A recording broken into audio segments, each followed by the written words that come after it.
नमस्कार प्रेक्षकांनो. आजच्या एपिसोडमध्ये इथे महाजनांच्या घरी सगळेजण ब्रेकफास्ट करायला बसलेले असतात. तेव्हा भूमीने सगळ्यांसाठी उपमा बनवलेला असतो. तेव्हा सगळेजण टेबलवरती बसलेले असताना इथे आता एकटीच पौर्णिमा बाजूला बसलेली असते आणि ती उपमा वगैरे काही खात नसते. तिने फक्त स्वतःसाठी चहा घेतलेला असतो. तेव्हा प्रेक्षकांनो, भूमी म्हणत असते, "अगं पौर्णिमा, असं काय करतेस? तू काहीतरी खा ना. हे बघ, मी उपमा बनवलाय तुझ्यासाठी.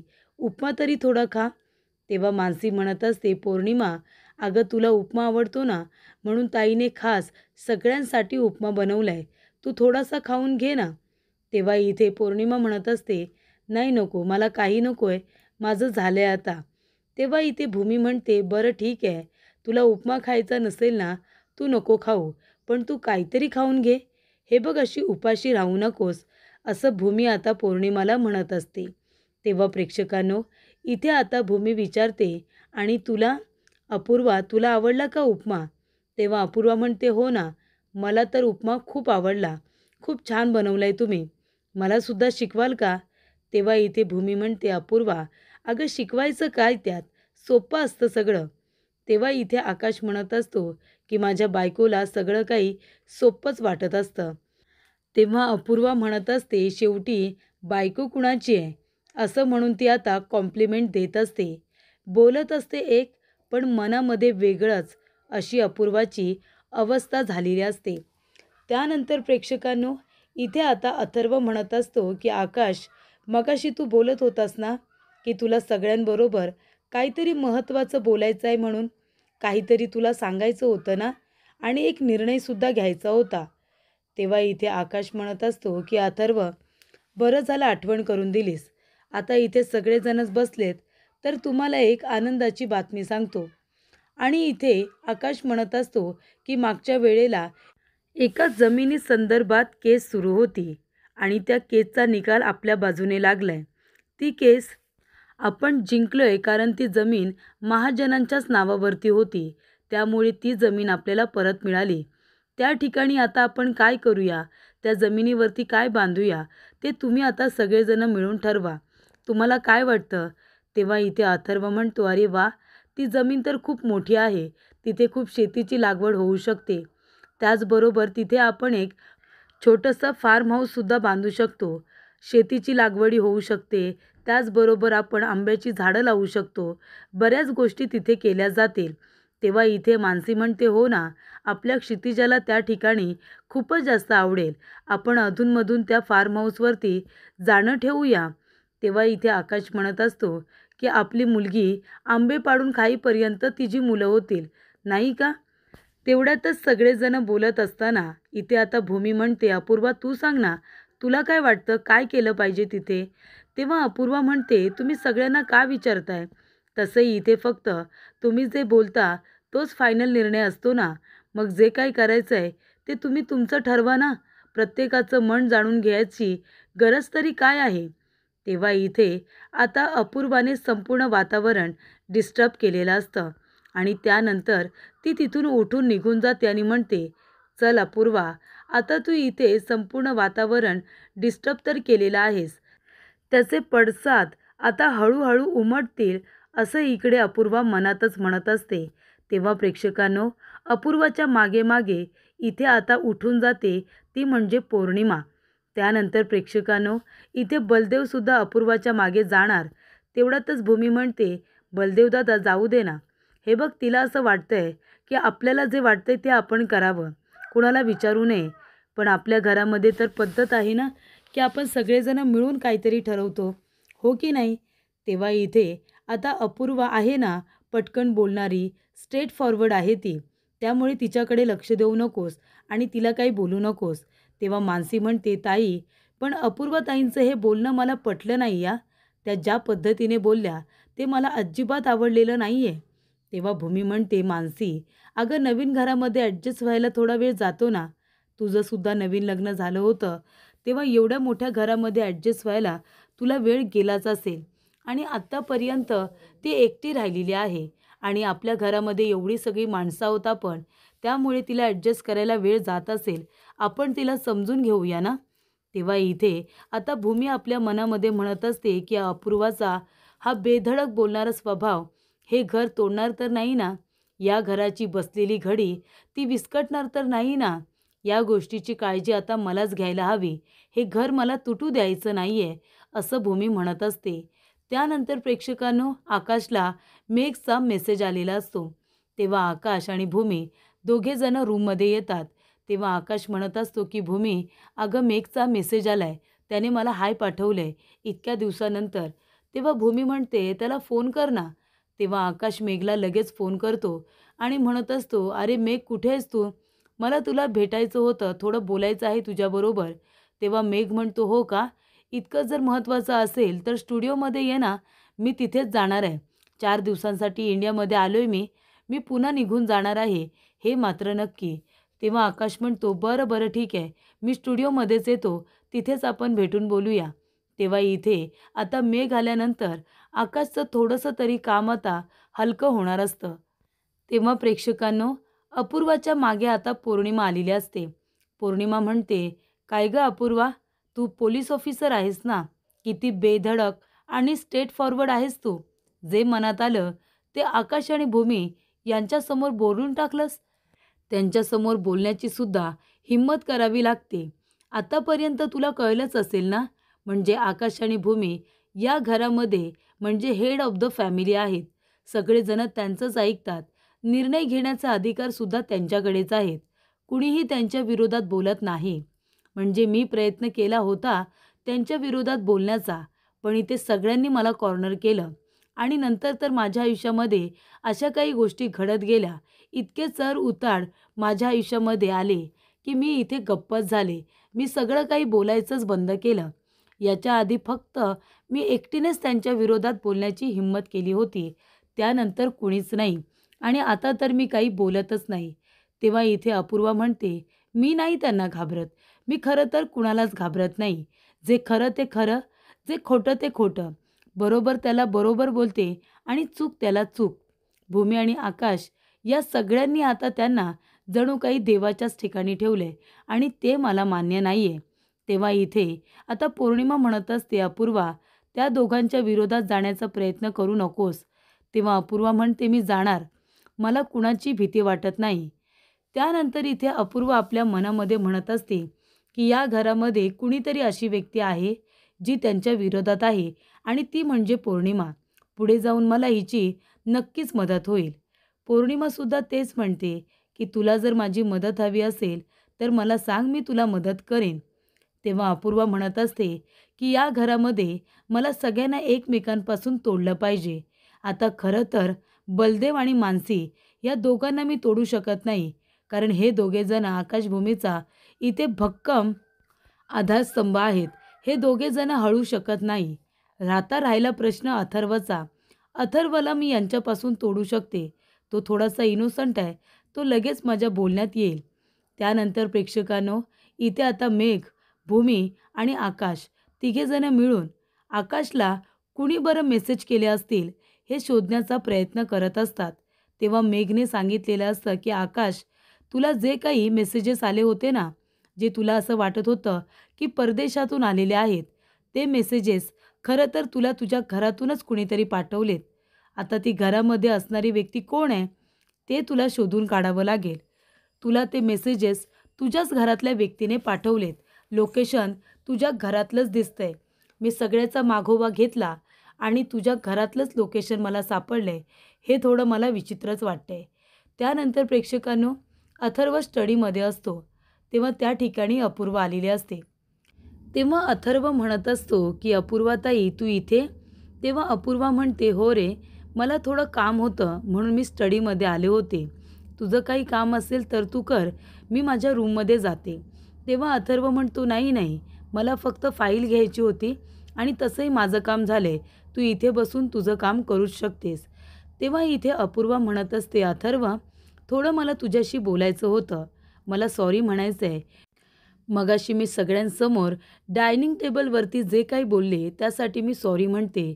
पण खरंच माझ्या मनामध्ये जे आलं ते मी तिथे बोलले होते. तेव्हा इथे अथर्व म्हणतो, पण तुला जे काही बोलायचं होतं ते तू शांतपणे आणि स्पष्टपणे बोलली असतीस तरीसुद्धा चाललं असतं. जे काही तुझ्या मनात होतं ते. तेव्हा इथे आता अथर्व म्हणत असतो, "बरं ठीक आहे, मी निघतो." तेव्हा इथे लगेच अपूर्वा म्हणते, "मला थोडं तुझ्याशी बोलायचं होतं. म्हणजे तू आता नवीन फॅक्टरीचं प्रोजेक्ट सुरू आहे, ते तुझ्याकडे आहे ना?" तेव्हा अथर्व म्हणतो, "हो, माझ्याकडेच आहे." तेव्हा अपूर्वा म्हणते, "पण डिसिजन मेकर तर या घरामध्ये फक्त आकाशच आहे. आकाश आणि भूमी जे काही बोलते तेच या घरामध्ये होतं.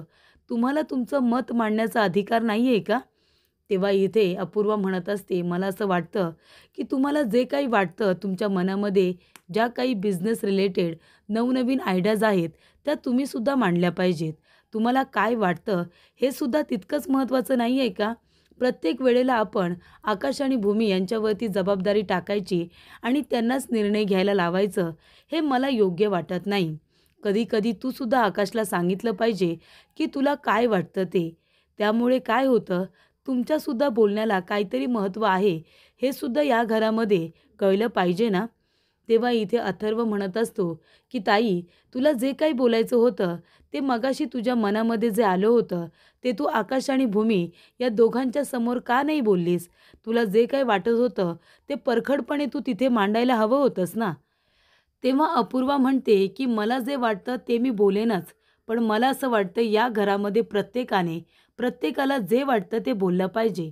तेव्हा तिथे मानसी येते आणि म्हणते, "अपूर्वाताई, तुम्ही हे काय बोलताय अथर्वला?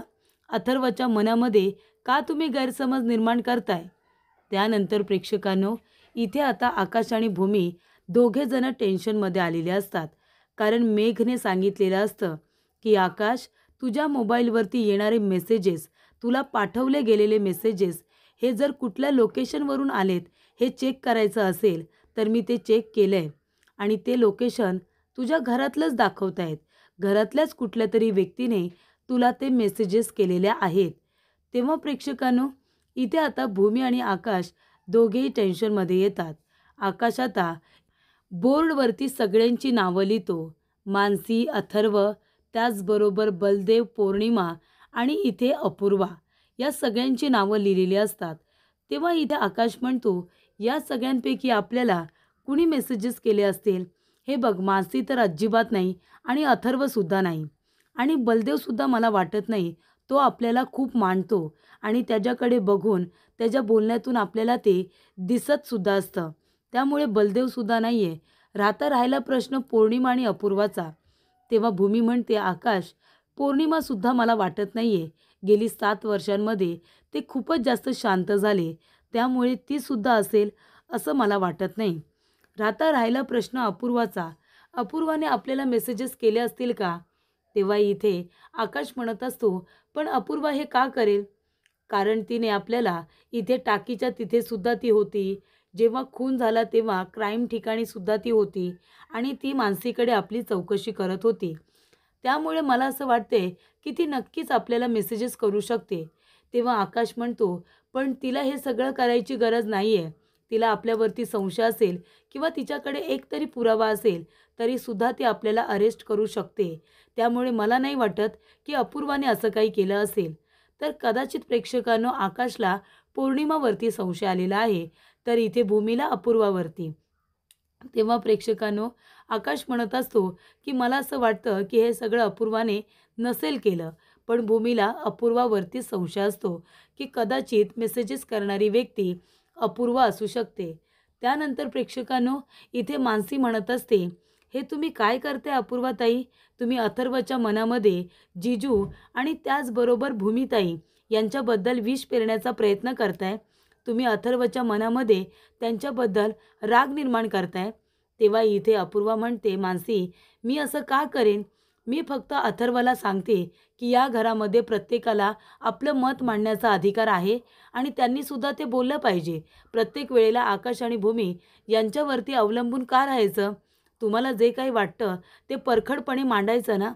तेव्हा इथे मानसी म्हणते, "हो, आम्ही नाही मांडत. कारण आमचा भूमिताई आणि आकाश जिजू यांच्यावरती पूर्ण विश्वास आहे. ते या घरातले मोठे आहेत, त्यांना या घरातले निर्णय घेण्याचा अधिकार आहे आणि तो आम्ही त्यांना दिला आहे. त्यांनी जबरदस्तीने आमच्याकडून तो हिसकावून घेतलेला नाही आहे. तेव्हा अपूर्वा म्हणत असते, पण मी अथर्वला काही चुकीचं तर सांगत नाहीये ना. तेव्हा मानसी म्हणते, तुम्ही अथर्वचे कान भरताय, त्याच्या मनामध्ये विष कालवताय, तरीसुद्धा तुम्ही काही चुकीचं सांगत नाही आहात. तुम्हाला या घराची बसलेली घडी विस्कटायची आहे. आकाश, जिजू आणि भूमिताई दोघीजणी व्यवस्थितरित्या हे घर सांभाळतायत, हे बघवत नाही आहे का तुम्हाला? आवडत नाही आहे ते? तुम्हाला ही बसलेली घडी नीट बघवत नाही आहे वाटतं. म्हणूनच तुम्ही आल्यापासून या घरामध्ये एकमेकांच्या विरोधामध्ये फक्त भडकवण्याचं बोलताय. तुला माहिती आहे अथर्व, या आईंबद्दल सुद्धा माझ्याशी चौकशी करत होत्या. खोदून खोदून विचारत होत्या. आकाशजवळ, भूमीजवळ त्यांचा कसा संबंध होता, त्या कशा होत्या, सारखं विचारत होत्या. तुम्हाला बघायचं आहे ना, भूमिताई आणि आकाश जिजू यांना आम्ही एवढं का म्हणतो? या इकडे, बाहेर या. मी तुम्हाला सांगते. बघा हे घर बघा. हे फक्त भिंतीने उभं राहिलेलं घर नाही आहे, तर त्याला केलेला कलर बघा. त्याला लावलेले कर्टन्स बघा. हा देवारा बघा. मंदिरासारखा देवारा आहे हे. हे फक्त लाकडी बांधकाम नाही आहे, तर हे सगळं माझ्या ताईने आणि जिजूने सगळं प्रेमाने केले आणि ते दोघेजणं जर व्यवस्थितरित्या हे घर सांभाळतायत, सगळ्यांना प्रेमाने वागवतायत, कुणाला कशाशी कमी पडत नाही आहे, एकमेकांचा सगळेजण आदर करतायत, तर मग तिथे आपले निर्णय ही लादण्याची गरज काय आहे? त्यांनी घेतलेले निर्णय हे जर सगळ्यांच्या हिताचे आहेत, तर आम्ही त्याला विरोध का करायचा? आणि त्यांनी काही आम्हाला बंधन केलेलं नाही आहे. आता मगाशी सुद्धा बघितलंत ना, आकाश जिजूने सगळ्यांना विचारलं की तिथे आपण काय करूया. ते आम्हाला बोलण्याचा अधिकार देतात. त्यांचे निर्णय आमच्यावरती ते कधीच लादत नाही. या घरामध्ये प्रत्येकाला प्रत्येकाच्या मनाप्रमाणे वागण्याचा अधिकार आहे. मग तुम्ही का नाही बोलताय? तेव्हा इथे तुम्हाला हे घर उद्ध्वस्त करायचं आहे का? तोडायचं आहे तुम्हाला हे घर? बलदेव दादाने किती वेळा तुम्हाला समजावलं, पण तरीसुद्धा तुम्ही या घरामध्ये आल्या दिवसापासून फक्त एकमेकांना इथे एकमेकांच्या विरोधामध्ये उभं करण्याचा निर्णय घेताय. अपूर्वा म्हणते, तू माझ्या अंगावरती ओरडून बोलतेस? हे तुला संस्कार दिलेत का मोठ्यांनी?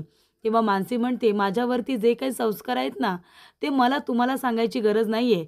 पण तुमच्यावरती जे संस्कार झालेत ना, ते घर तोडण्याचेच झालेत असं वाटतंय मला. तेव्हा इथे अथर्व म्हणतो की मानसी अगदी बरोबर बोलते अपूर्वाताई. भूमिताई आणि आकाश या दोघांना सुद्धा आम्ही खूप मानतो आणि त्यांनी कधीच आमच्यामध्ये भेदभाव केलेला नाही आहे. कधीच कुठलेही निर्णय आमच्यावरती लादलेले नाहीच आहेत. आम्हाला बोलण्याचा अधिकार आहे ना, म्हणून तर त्याने फॅक्टरीची संपूर्ण जबाबदारी माझ्यावरती दिली. मग त्याच्यावरती मी अजून त्याच्याशी काय बोलणार किंवा त्याला काय प्रश्न विचारणार? त्याने माझ्या हितामध्ये असे खूप निर्णय घेतलेले आहेत, जे कुणीही घेतले नसतील, पण आकाशने घेतलेत. आम्हाला आकाश आणि भूमिताईवरती पूर्ण विश्वास आहे. ते दोघेजणं कधीच काही चुकीचं करणार नाही आहेत. तेव्हा इथे अपूर्वा म्हणत असते, अच्छा, म्हणजे तू आता मला बोलशील का?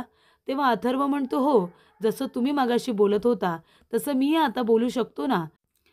तुम्हाला भूमिताई आणि आकाश यांचा एवढा राग का येतोय? ते दोघांनी तुमच्या बाबतीत काही चुकीचा निर्णय घेतलाय का? म्हणून तुम्हाला ते चुकीचे वाटतायत? आम्हाला नाही वाटत. तेव्हा इथे मानसी म्हणत असते, आणि तुम्ही मगाशी जे काही केलंत ना, इथे ताई आणि आकाश जिजूंबद्दल अथर्वच्या मनामध्ये विष पेरण्याचा जो प्रयत्न केलात ना, ते मला अजिबात आवडलेलं नाही आहे. यापुढे तुम्ही जर अथर्वचे कान भरण्याचा प्रयत्न केला, तर माझ्यापेक्षा वाईट कुणीही नसेल. तुम्ही त्याच्यापासून लांब राहायचं. तेव्हा इथे मानसी म्हणते की ताई, अगं तुला माहिती नाही आहे या नक्की काय करण्याचा प्रयत्न करतायत? या घरामध्ये जेव्हापासून आल्यात ना, तेव्हापासून फक्त भांडण कसं होईल, वातावरण डिस्टर्ब कसं होईल, सगळ्यांना राग कसा येईल, याचाच फक्त विचार सुरू आहे. बरोबर ना? या घरामध्ये मी तुम्हाला अगदी बरोबर ओळखलंय. तुम्ही काय करण्याचा प्रयत्न करताय ते. आणि जर तुम्ही हे थांबवलं नाहीत ना, तर तुमच्यासाठी आणि या घरासाठी ते फायद्याचं नसणारच आहे.